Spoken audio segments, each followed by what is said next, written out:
એટલે 1100 રૂપિયા દૂધવાળાને, એટલે 200 રૂપિયા છાપાવાળાને, કચરાવાળાને 100 રૂપિયા.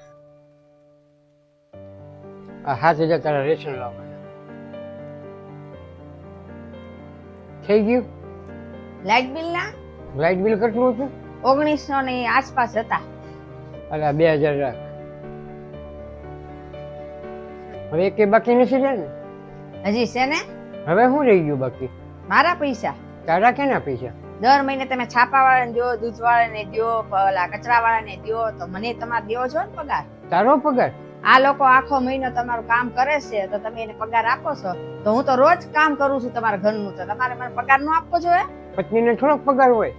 લગ્ન પછી પત્ની આવે ને તો પત્નીને ઘરનું કામ જ કરવાનું હોય, એની ફરજ હોય. એ લોકોની ફરજ નથી આપણને ફ્રીમાં દૂધ દે, ફ્રીમાં સાપુ દે, ફ્રીમાં આપણું બધું કામ કરે.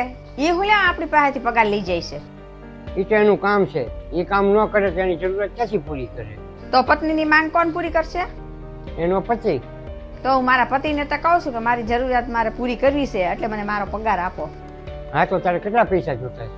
છાપાવાળો રોજ એકવાર છાપું નાખી જાય છે, તમે એને મહિને 200 રૂપિયા આપો છો. હું ઘરમાં તમારી હાટું 3 વાર દીમાં રાંધીને તમને ખવડાવું છું, અને 2 વાર તમને ચા કરીને પાવું છું, અને ઘરનું બધું કામ કરું છું, તો એના મારા મહિનાના 8000 રૂપિયા થાય.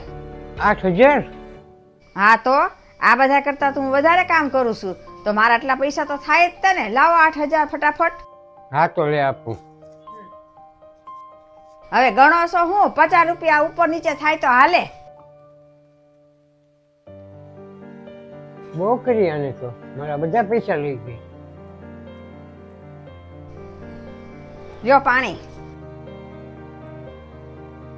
તમે કેમ એટલા બધા ચિંતામાં લાગો છો? મેં નોકરી મૂકી દીધી. કેમ? હું 1 વર્ષથી શેઠને કહેતો હતો કે મારો પગાર વધારી દો, પણ પગાર નહોતો વધારી દેતો ને કામે વધારે મને કરાવતો, એટલે મેં નોકરી છોડી દીધી. હવે આગળ તમે શું કરશો? હવે કંઈક મોટી ફેક્ટરીમાં કંઈક કામ ગોતેલી તો પગાર તો વધારે આવે. હા, ઈ તો બરોબર, પણ તોય તમે એટલી બધી ચિંતામાં કેમ છો? નોકરી ગોતતા તો 1-2 મહિના વ્યા જશે, અત્યારે શું કરીશ? હા, એવી કઈ ચિંતા તમે કરો માં. અને મેં મારા પગારમાંથી ઘણા પૈસા મેં બચાવ્યા છે. 2 મહિના હું 4-5 મહિના નીકળી જશે આપણે ટેસ્ટથી. બચત? હા, તમે મને 3 મહિનાથી પગાર આપતા હતા ને, એમાંથી મેં બચત કરી છે, તો આપણે છે ને એમાંથી વાપરશું પૈસા. પગાર તો તે એટલા માટે લીધો હતો ને કે તારે જે વસ્તુ લેવી તું લઈએ. મારી માટે સૌથી મોટી જરૂરિયાત તમે અને મારો પરિવાર છે. જો તમે અને મારો પરિવાર સુખી તો હું સુખી. હું તો ભાગ્યશાળી છું કે મને તારા જેવી પત્ની મળી.